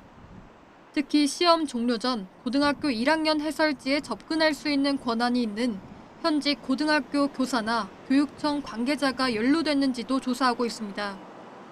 앞서 출제를 맡은 부산교육청은 지난 4월 말 전국 시도교육청에 문제지와 해설지가 담긴 보안 파일을 전달했고 이를 각 교육청이 인쇄해 일선 학교에 배포했습니다. 이후 전국연합학력평가가 치러진 지난달 4일 고1 영어 영역 시험을 40분 앞두고 문제와 정답, 해설이 학원 강사 등 3,200여 명이 모여있는 SNS 오픈 채팅방에서 공유돼 논란이 됐습니다. 서울시 교육청은 처음 유출한 사람이 교사나 교육청 관계자로 특정될 경우 직무정지 처분을 내릴 방침입니다. YTN 유소연입니다. 이번 달부터 헬스장과 수영장 이용료에 신용카드 소득공제 혜택이 주어집니다. 9월부터는 예금보호 한도가 1억 원으로 갑절이 늘어나는데요. 이승은 기자가 하반기 달라지는 생활형 제도를 소개합니다. 7월 1일부터 지출한 헬스장과 수영장 이용료에 신용카드 소득공제 혜택이 주어집니다. 총급여 7천만 원 이하 거주자가 대상이고 공제율은 30%, 연간 300만 원 한도입니다. 퍼스널 트레이닝 비용 등의 헬스장 이용료가 포함돼 구분이 명확하지 않을 때는 전체 금액의 50%가 소득공제 대상입니다. 양육비 국가 선지급 제도도 시행에 들어갔습니다. 양육비를 받지 못하는 중위소득 150% 이하 한부모 가족에게 일단 국가가 양육비를 월 20만 원 우선 지급한 뒤 나중에 비양육자에게 징수합니다. 육아휴직이나 육아기 근로시간 단축을 사용한 근로자가 제도 사용 뒤 6개월 이내 자발적으로 퇴사한 경우에도 사업주의 지원금 잔여분 50%를 지급합니다. 2학기부터는 국가장학금 지원 금액이 인상돼 전체 대학생의 절반인 100만 명이 혜택을 받게 됩니다. 다자녀 가구 1에서 3구 저소득층의 경우 최대 연 40만 원이 인상됩니다. 또 미술품이나 저작권 등을 지분 형태로 투자할 수 있는 조각투자 상품도 배당소득 과세 대상에 포함됐습니다. 오는 22일부터는 연 이자율이 60%가 넘는 대부계약이 원천 무효가 되는 대부업법 개정안이 시행됩니다. 9월부터는 예금보호 한도가 24년 만에 5천만 원에서 1억 원으로 상향됩니다. 금융사가 파산하더라도 이자를 포함해 1억 원까지는 보호받습니다. 10월부터는 자활사업 참여 뒤 취업이나 창업으로 생계급여를 벗어날 경우 자활성공지원금이 1년에 최대 150만 원까지 지급됩니다. 산업 분야에서는 중소기업 매출 기준이 1,800억 원으로 10년 만에 상향 조정됩니다. 소상공인 기준인 소기업 매출 기준도 140억 원으로 상향됩니다. YTN 이승은입니다. 어제부터 스트레스 3단계 DSR 규제가 시행되면서 수도권의 주택담보대출 문턱이 또다시 높아졌습니다. 고강도 대출 규제가 발표된 지 나흘 만에 DSR 규제까지 더해지면서 가계대출 한도가 크게 줄어들었습니다. 손효정 기자입니다. 어제부터 수도권의 모든 가계대출에 스트레스 DSR 3단계 규제가 적용됩니다. 스트레스 DSR은 쉽게 말해 실제 대출 금리에 가상의 스트레스 금리를 더해 소득 대비 원리금 비율을 산정하는 제도입니다. 실제 금리엔 변화가 없지만 연간 갚아야 할 원리금이 늘어나는 만큼 대출 한도는 줄어들 수밖에 없습니다. 3단계 시행으로 은행과 제2금융권의 모든 가계대출에 1.5%의 가산금리가 더해졌습니다. 수도권을 제외한 지방은 부동산 시장 침체를 이유로 올해 말까지 지금의 스트레스 금리 0.75%가 유지됩니다. 연봉 1억 원인 사람이 수도권에서 연 4% 금리로 5년 고정 뒤 변동금리가 적용되는 30년 만기 주택담보대출을 받는다면 지금보다 대출 한도가 2천만 원 줄어듭니다. 같은 조건에서 연소득 5천만 원인 사람의 대출 한도는 1,750만 원 낮아집니다. 결국 수도권에서 최대 한도 6억 원까지 대출을 받으려면 신용대출 등 다른 대출 없이 연소득 1억 원이 넘어야 한다는 계산입니다. 여기에 생애 최초 특례 LTV 등 강화된 대출 규제까지 고려한다면 수도권 집값 마련은 더 어려워졌습니다. 금융당국이 이런 대출 옥죄기로 가계부채 억누르기에 나섰지만 한국은행은 가계빚 급증세가 8, 9월까지 이어질 거란 관측을 내놨습니다.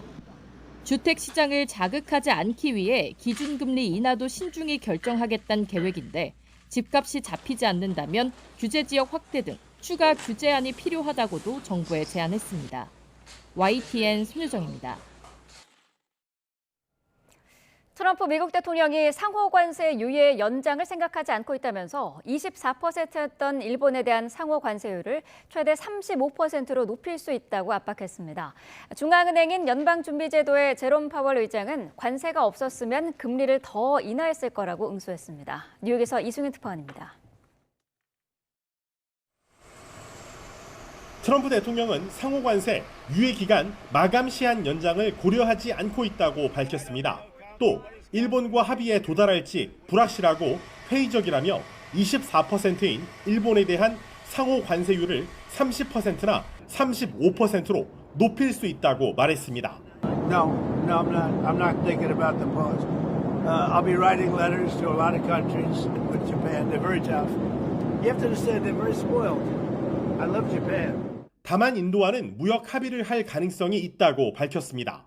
연일 트럼프의 금리 인하 압박에 시달리던 제롬 파월 연준 의장은 트럼프의 관세가 아니었으면 금리가 더 낮았을 것이라며 반격에 나섰습니다. 또 연준이 관세에 과민 반응을 보인 게 아니라며 미국 경제가 견조한 이상 기다리면서 관세 영향을 지켜보는 게 신중한 자세라고 강조했습니다.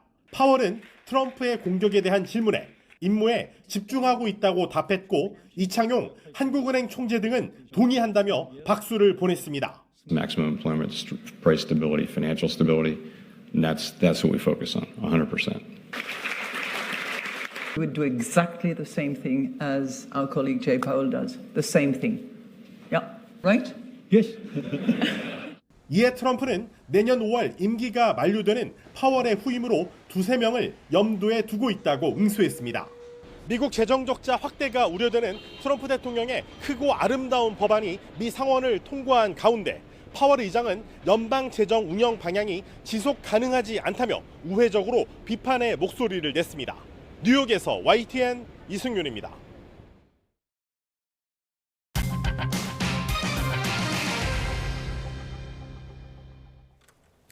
심우정 검찰총장이 취임한 지 9개월 만에 스스로 물러나겠다고 밝혔습니다. 같은 날 검찰 고위 간부 인사도 이뤄졌는데요.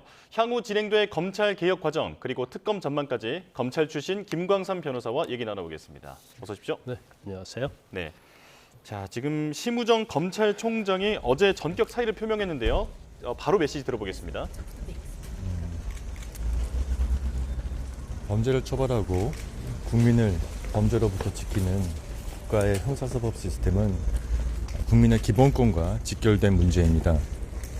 정말 각계층의 의견을 충분히 듣고 심도 깊고 신중한 논의를 거쳐서 국민이 필요로 하고 또 국민을 위하는 또 일선의 검사들이 사명감을 갖고 국민을 위해서 봉사할 수 있는 그러한 국가의 백년대교로서 형사사법 시스템이 설계되어야 한다고 생각합니다.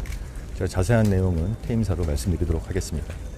현 정권 검찰 개혁 관련해서 입장 있으실까요? 제가 지금 말씀드린 그 내용이 그렇게 형사사법 시스템이 설계되어야 한다는 제 입장입니다. 혹시 특검 수사 받게 될 수도 있는데 관련 입장 있으실까요?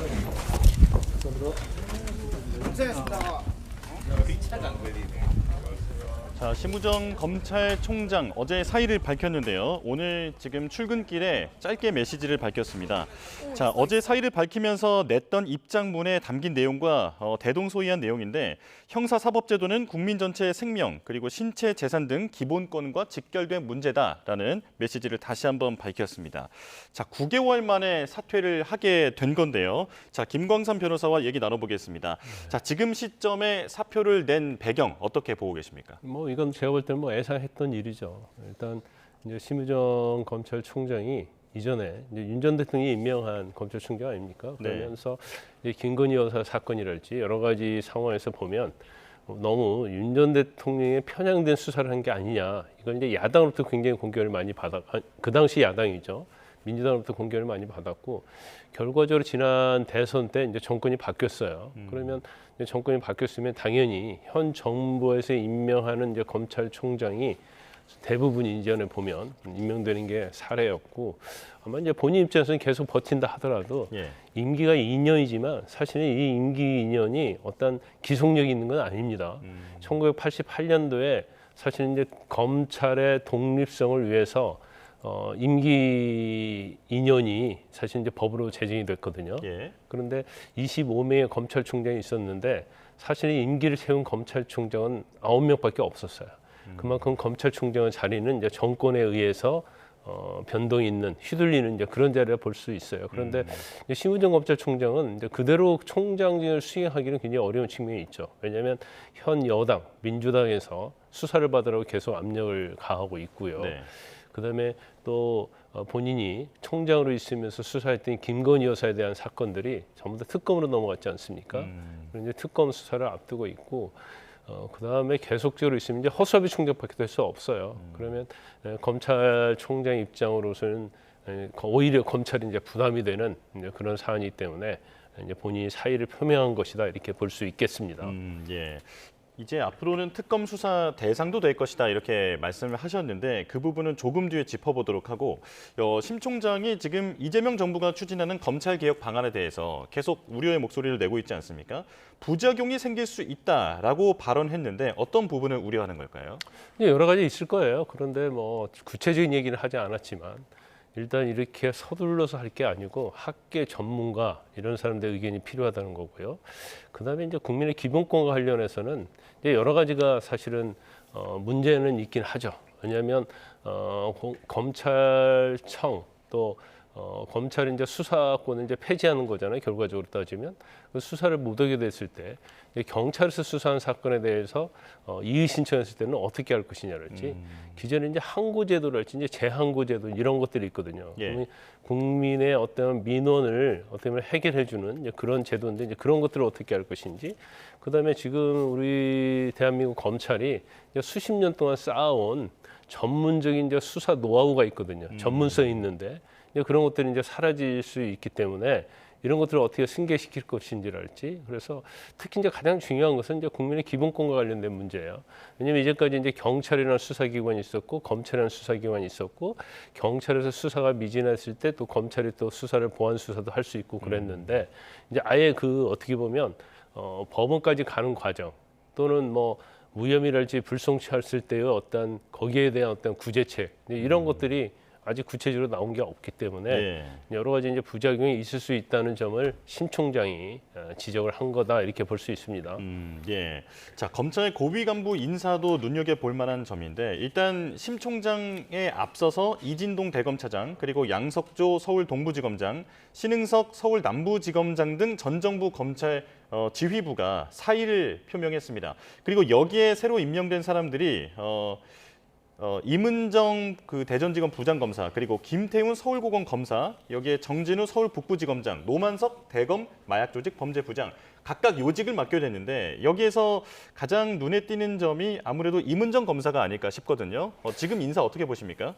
일단요 어제 서울 대검 차장, 동부지검장, 남부지검장 다 사표를 냈잖아요. 네. 검찰 수뇌부가 사표를 냈는데 그 이제 검찰 수뇌부라는 그 고위직들이 사실 이제 윤정무 때 이제 특수통이고 어떻게 보면 친윤석열 사단 이렇게 볼 수 있는 사람들이에요. 그래서 이전에도 민주당이 야당일 때 굉장히 공격을 많이 받았고요. 그래서 이제 어제 사표를 냈는데 아마 사표를 어제 왜 전격적으로 한 5명 이상이 이제 사표를 냈을까? 그것은 아마 이 현 정부에서 메시지를 주었을 겁니다. 예. 그래서 어제 날짜로 검찰 고위직 인사가 있다. 그래서 어떻게 할 것이냐. 만약에 사표를 내지 않으면 이제 좌천성 인사를 하겠다. 이제 그런 취지의 메시지 전달했을 거예요. 예. 그러다 보니까 일괄적으로 사표를 냈고 또 심은정 총장이 사의를 표명한 한 5시간 만에 일단 검찰 고위 인사 이동이 있었거든요. 발표가 됐거든요. 예. 그래서 일단 우리가 그런 것 같아요. 이제 문재인 정부 때 잘 나가던 검사, 친문 검사들이 윤석열 정부 때 다 좌천됐잖아요. 또 윤석열 정부 때 친윤 검사라고 하는 사람들이 또 이재명 정부가 들어오면서 다 좌천이 되고 예. 또 어떻게 보면 지난 윤 정부 때 윤석열 정부에 굉장히 대립각을 세웠던 사람들이 다시 수뇌부로 들어오는 제가 볼 때는 상당히 악순환이라고 보거든요. 이제 검찰이라는 것은 준사법기관이고 독립성이 보장돼야 하는데 이 정부가 바뀔 때마다 어떻게 보면 어느 정치적으로 성향이 있는 검사들이 승진하고 그와 반대되는 검사들은 이제 좌천이 되는 이것이 사실은 이제 검찰 독립과는 완전히 이제 반대되는 그런 거예요. 그래서 이번에도 보면 이제 이문정 검사 같은 경우에는 뭐 계속적으로 윤석열 전 대통령의 비판을 해왔던 인물이잖아요. 그다음에 김태훈 서울 남부지검장으로 가는 김태훈 검사 같은 경우에는 또 윤 전 대통령 문정부 때 윤 전 대통령에 대해서 징계를 주도했던 그런 검사입니다. 자, 지금 김건희 여사 의혹을 수사하는 민중기 특검팀이 오늘 현판식을 여는데요. 현장으로 바로 가보겠습니다. 수사사란 정하셨을까요? 그런 수사에 관한 내용은 말씀드리기 곤란합니다. 김건희 여사 의혹이 좀 많은데 수시로 좀 소환할 가능성도 있을까요? 에이, 나이 저쪽에 있다가. 특검님 혹시 1호 수사사란 정하셨을까요? 자, 민중기 특검이 오늘 현판식을 앞두고 있는데요. 본격적인 수사 개시를 앞두고 취재진들이 건물 앞에 모여서 질의를 던졌지만 뚜렷한 대답은 하지 않은 상황입니다. 자, 지금 김건희 여사에 대한 우선 소환도 검토한다. 이런 얘기도 앞서서 언론 보도를 통해서 알려진 바 있는데 추후 계획은 이어지는 보도로 전해드리도록 하겠습니다. 자, 지금 검찰 내부 얘기를 조금 더 다시 이어가 보도록 하겠습니다. 지금 이재명 정부에서 이제 검찰 개혁에 대해서 드라이브를 걸었고, 그리고 국회 민주당도 이쪽에 속도를 낼 모양인데 검찰 내부에 거센 저항이 나올 것이다라는 예상이 있었거든요. 그런데 현재까지는 반발이 그렇게 크지 않은 것 같습니다. 어떻게 보십니까? 검찰 자체는 이제 공무원 조직이에요. 그래서 여기에 거센 저항할지 이런 건 할 수가 없죠. 예. 더군다나 이걸 그냥 하는 게 아니고 법률적으로 민주당에서 주도해서 하는 거고 현 대통령의 의지거든요. 예. 그렇기 때문에 이런 개혁에 대해서 아마 검찰 내부에서는 굉장히 많이 다른 의견을 갖고 있는 검사들이 굉장히 많을 거고 이거에 대해서 어떻게 보면 정하고 싶은 생각이 있을 거예요. 그런데 예.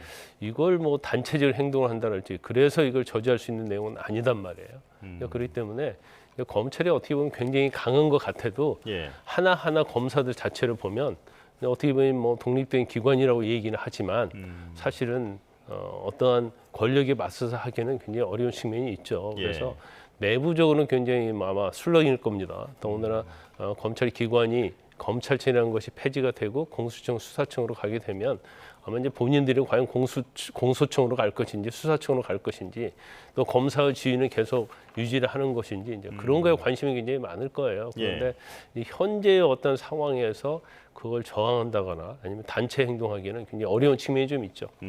예. 지금 수사 기소 분리 얘기를 해주셨는데 조금 더 구체적으로 설명을 듣고 싶은데요. 그렇게 되면 앞으로 이 사법 제도는 이 체제 조직이 어떻게 바뀌는 겁니까?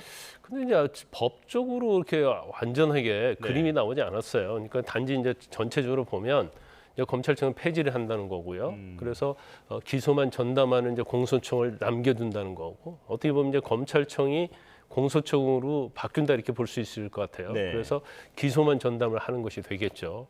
그 다음에 수사청은 중대범죄수사청이라고 따로 생긴다는 거잖아요. 그래서 중대범죄 위주로 이제 수사를 한다는 거기 때문에 이제 뭐 수사 권한을 어떻게 보면 검찰은 이제 갖지 못하게 되는 거죠.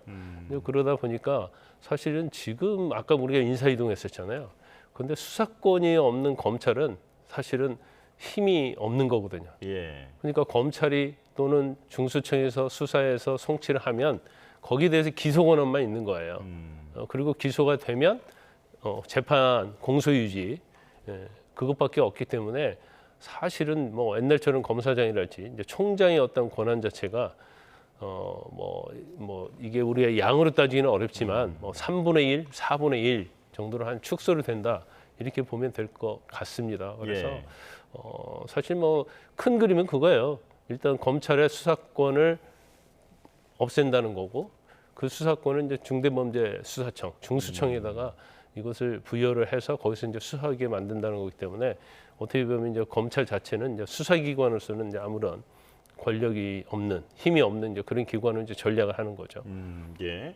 그러니까 정리하자면 검찰이 수사 기능을 떼고 이제 공소청으로 바뀐다 이렇게 이해하면 될 것 같은데 정성호 법무장관 후보자가 검찰 해체라는 표현은 부적절하다. 그리고 야당의 목소리도 듣겠다. 국민에게 피해가 가지 않도록 신경 쓰겠다 이런 메시지를 밝혔는데 속도 조절을 하겠다라고 받아들이지는 것 같아요. 근데 이제 지금 민주당에서 당대표 경쟁을 하고 있는 박창대 그리고 정청래 이제 두 의원은 지금 뭐 9월 안에 이제 다 폐지를 하겠다는 거 아닙니까? 그래서 법안을 이제 통과시켰던 취지인 것 같아요. 그런데 제가 아까 말씀드린 것처럼 상당히 이제 우려가 있고 또 파생되는 문제점이 있기 때문에 이걸 이제 법에 어떻게 반영할 것인가에 대해서 사실은 연구가 많이 돼야 하거든요. 왜냐하면 이미 한번 법을 만들어 버리면 다시 법을 고치기가 굉장히 어려워요. 그래서 국민의 기본권이 어떻게 하면 침해되지 않을 것인지, 그걸 보완할 것인지 이제 그런 것들이 사실은 이제 법에 담겨야 하는데 이걸 너무 신속하게 하다 보면 이제 그런 부분에 있어서는 부작용, 문제점이 있을 수 있다 이렇게 보고요. 예. 원칙적으로 이제 검찰 해체 표현은 적절하지 않다고 얘기를 하고 있지만 네. 실제로 이제 검찰 해체에 맞죠. 검찰 폐지가 맞죠. 이전의 검찰과는 완전 다른 모습이기 때문에 그리고 이제 정성호 지명자 후보자는 뭐 야당과 협의하고 그다음에 국민의 뭐 어떤 생각을 듣겠다고 하는데 사실은 이건 워낙 방향성이 정해졌기 때문에 예. 말은 그렇게 하지만 결과적으로 그 방향성으로 갈 수밖에 없다. 저는 그렇게 봅니다. 예. 자, 다시 심우정 검찰총장 얘기로 넘어와서 앞서 특검의 수사 대상이 될 것이다 말씀을 하셨는데 지금 논란이 됐던 부분을 보면 도이치모터스 주가 조작 사건에 대한 어떤 그 불기소 그리고 내란에 연루되어 있다. 즉시 항고를 포기했다. 여러 가지 의혹이 있지 않습니까? 어떻게 수사가 진행이 될까요? 그런데 일부는 뭐 법률적으로 전혀 문제가 없는 것들이에요. 그러니까 예. 어떤 적절하지 않았냐, 적절했느냐 이거에 대한 비판받을 수 있지만 예를 들어서 이제 항구권 포기 자체를 그걸 이게 법률적으로 문제가 있다고 볼 수 있는 건 아니거든요. 그래서 이제 그렇지만 뭐 일종의 뭐 내란에 동조를 했느냐 안 했느냐 이제 그것도 사실 이제 총장으로서 12월 3일 비상계엄 하기 전에 어떤 그 영향을 미쳤느냐 안 미쳤느냐 뭐 예. 공모했느냐 이제 그런 부분이 좀 중요할 것 같고요.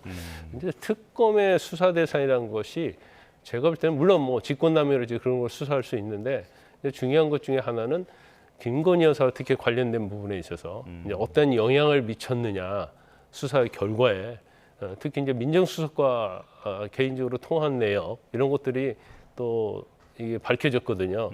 그러다 보니까 결과적으로 검찰총장으로서 직권을 남용해서 김건희 여사에 대한 특히 도이치모터스 주가 조작이랄지 네. 그다음에 명태균 씨와 관련된 수사에 어떤 영향을 미친 것이 아니냐 그런 부분에 대해서 수사를 받을 수 있죠. 예. 자, 특검 얘기로 넘어가 보겠습니다. 내란 특검이 윤 전 대통령을 오는 토요일, 그러니까 5일에 출석하라고 했는데 윤 전 대통령 측도 나오겠다는 했습니다만 시간을 가지고 계속 신경전이 벌어지고 있더라고요. 특검은 10시, 그리고 윤 전 대통령 측은 9시인데 어떻게 될까요? 지난 28일 날 조사하겠다고 해가지고 사실 이제 9시, 10시냐, 지하 주차장이냐 이제 그게 문제가 됐었고요. 조사를 한번 했잖아요. 그래서 이제 7월 1일 날 출석을 하고 했는데 네. 이제 5일 이후다고 그랬어요. 5일 그래서 특검 입장에서는 좀 약간 난감했을 거예요. 왜냐하면 1일 날 출석을 하고 했는데 5일 이후에 출석하겠다고 했기 때문에 출석 의사는 분명히 있는 거거든요. 아, 예. 근데 1일 날 출석 안 된다고 해서 체포영장을 또 청구하기는 좀 어려운 측면이 있어요. 그러면 좋다. 그러면 7월 5일 날 출석하라. 그것도 이제 9시를 정한 거거든요. 근데 거기에 대해서 이제 윤석열 전 대통령 측에서 10시 하자 이렇게 얘기를 하는 거예요. 물론 10시에 하자고 요청은 할 수는 있겠죠. 네. 그런데 제가 볼 때는 9시, 10시가 그렇게 중요한지 모르겠어요. 아, 예. 아마 윤 전 대통령 입장에서는 기존에 보통 검찰에서 불러서 조사할 때는 10시 아니면 오후 2시입니다. 그래서 이제 그런 식으로 하자는 건데 이건 뭐 그 일반 사건과 다르잖아요. 예. 그래서 제가 볼 때는 뭐 저 아주 사소한 거 가지고 왜 윤 전 대통령 측에서 실랑이를 벌이는지 좀 이해가 가지 않아요. 근데 결과적으로 9시냐 10시냐 했는데 특검 측에서 그냥 9시에 나와라 했잖아요. 예. 그럼 오히려 윤 전 대통령 측이 모양새만 구긴 거예요. 뭐 1시간 차이인데 뭐 1시간 일찍 일어난다랄지 1시간 미리 만나서 뭔가 뭐 준비를 한다랄지 그러면 되는 건데 이거 지금 껌껌이 이렇게 하다 보니까 결국 어떤 언론 보도에서는 투집 짝기다, 버티기다 이런 얘기 나오고 있지 않습니까? 그래서 좀 대승적 차원에서 조사 받을 건 받고 또 경우에 또 시간이 안 되면 또 요청을 하고 그래야 하는데 뭐 지난번 수사 때도 그랬잖아요. 9시에 나오는데 10시로 해서 10시로 또 간 거잖아요. 예. 그래서 이 아주 자질구레한 거 가지고 이렇게 신경전을 벌일 필요는 없다 이렇게 봅니다. 예. 9시가 됐든 10시가 됐든 토요일에 2차 소환 조사는 이루어질 것으로 보이는데요. 그런데 내란 특검이 이번에는 외환 혐의를 포함해서 조사 대상에 넣었더라고요. 네. 자, 내란 특검팀은 어제 군 드론 작전 사령부에 무인기 납품 실무를 맡았던 그 연구원을 직접 불러서 조사했다고 하는데 이제 외환 관련해서는 어떤 내용을 물어볼까요? 일단 조은석 특검, 내란 특검이요. 이제 성과를 내기 위해서는 이제 두 가지가 있다고 봐요. 첫 번째는 윤 전 대통령을 어떻게 해서든지 이제 재구속하는 거, 다시 예. 구속하는 거고요. 두 번째는 이제 외환 유치 사건 이외에는 사실은 이전에 이제 경찰 검찰에서 다 수사한 사건이거든요. 그래서 이첩을 받아서 이제 이미 김용현 전 장관에 대해서는 추가 기소했지 않습니까? 그리고 윤석열 전 대통령은 이제 그 부분에 대해서 조사를 하려고 하고 있죠. 조사를 일부 했었고요. 네. 그래서 그건 이미 경찰 검찰 수사한 내용이에요. 그러니까 체포영장을 집행하려는 것에 대해서 방해를 한 것하고 그다음에 뭐 증거인멸과 관련된 비화폰과 관련된 부분 이것은 이미 경찰 검찰 수사한 거기 때문에 단지 현 특검에서는 윤 전 대통령을 조사해서 기소만 하면 되기 때문에 이건 특검의 실적이 아니에요. 예. 그러면 특검 자체가 가장 성과를 낼 수 있는 부분은 이제 외형과 관련된 부분인데 이 수사도 굉장히 좀 신속하게 이루어지고 있다 이렇게 봐요. 왜냐하면 일단은 윤석열 정부의 이제 드론 사령부에서 지금 북한에 이제 무인기를 보냈다는 의혹을 받고 있는데 그 무인기하고 그다음에 국방부 드론 사령부에서 납품을 했는데 그 납품한 무인기가 북한에서 무인기 보냈다고 그래서 항의하고 언론 보도가 많이 됐잖아요. 그 무인기와 거의 비슷하다는 거예요. 그러면 이게 동일한 무인기라고 한다면 결과적으로 그 무인기를 띄워보낸 주체는 바로 윤석열 정부가 아니냐. 이제 그런 부분에 대해서 이제 수사를 하고 있다. 그래서 이제 정모 씨를 불렀는데 이제 그 정모 씨에 대해서 아마 드론기 납품 과정이랄지 뭐 유사성이랄지 그런 것들을 아마 조사를 시작을 한 걸로 보입니다. 예. 어떤 성과 기준으로 보면 외환죄에서도 성과를 거두려 할 것 같다 말씀해 주셨는데요. 마지막으로 짧게 여쭤보겠습니다. 지금 김건희 특검 그리고 최상병 특검 모두 수사 그 혐의 대상에 김건희 여사가 공통적으로 포함되는 경우가 많거든요. 오늘 공교롭게 둘이 동시 출발하게 됐는데 누가 먼저 김건희 여사를 부를까요? 일단 김건희 특검과 최상병 특검이 있는데 김건희 특검은 김건희 여사가 주죠. 그리고 수사 대상이 16개단 말이에요. 그런데 최상병 특검은 김건희 여사가 주가 아니에요. 윤 전 대통령이 주거든요. 윤 전 대통령이 이제 타켓이 돼 있는 거거든요. 특히 임 사단장과 관련된 이제 구명 로비와 관련된 부분이기 때문에 김건희 여사가 최상병 특검과 관련된 수사 대상에 대해서는 개입을 했다 하더라도 극히 일부다 이렇게 말할 수 있어요. 그런데 김건희 여사와 관련된 김건희 특검이 수사를 하다가 이제 그 부분이 드러나면 김건희 특검의 수사를 할 수 있겠죠. 그런데 이제 최상병 특검에서는 주가 윤 전 대통령이기 때문에 사실 김건희 여사 소환은 아주 메인 부분은 아니거든요. 그래서 아마 중첩적으로 되면 서로 협의해서 결정하게 될 겁니다. 네, 이렇게 3특검이 본격 수사에 개시하게 됐습니다. 지금까지 김광선 변호사와 이야기 나눠봤습니다. 고맙습니다. 장중 3,130선을 돌파한 코스피가 상승세를 이어갈지 관심인데요. 지금 개장했습니다. 바로 현장으로 가보겠습니다. 자, 어제 코스피는 0.58% 오른 3,089포인트, 그리고 코스닥은 0.28% 오른 783포인트로 마감했는데요. 오늘은 약보합권에서 움직이고 있습니다. 자, 어제 분위기를 보면 상법 개정안 통과가 임박하자 지주사 위주로 강한 매수세가 몰렸는데요. 코리아 디스카운트 해소에 대한 기대감이 지수 상승을 이끌었다는 분석입니다. 그리고 국회가 추경의 속도를 내고 있는데 시장은 유동성이 풍부한 장세, 유동성 장세를 기대하는 모습입니다. 자, 원달러 환율은 0.9원 내린 1,355원에 개장했는데요.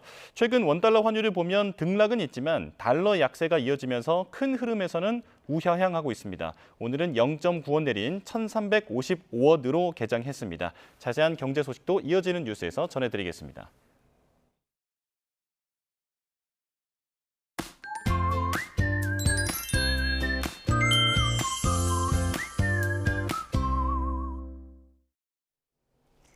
지난 밤사이 강릉은 최저기온이 30도를 웃돌며 올해 들어 처음으로 초열대야가 나타났습니다. 지난해에 이어 2년 연속 7월에 초열대야가 나타났고요. 서울에서도 사흘째 열대야를 기록했습니다. 한낮에는 더위가 더욱 극심해지겠습니다. 전국 대부분 지역에 폭염특보가 이어지는 가운데 최고 체감온도가 33도에서 35도 안팎까지 크게 치솟겠습니다. 여름철 건강관리 잘해주시기 바랍니다. 오늘 낮 기온은 서울 32도, 강릉 36도, 대구도 36도까지 크게 오르겠습니다. 오늘 전국 하늘에 구름만 다소 지나는 가운데 자외선이 무척 강하겠고요.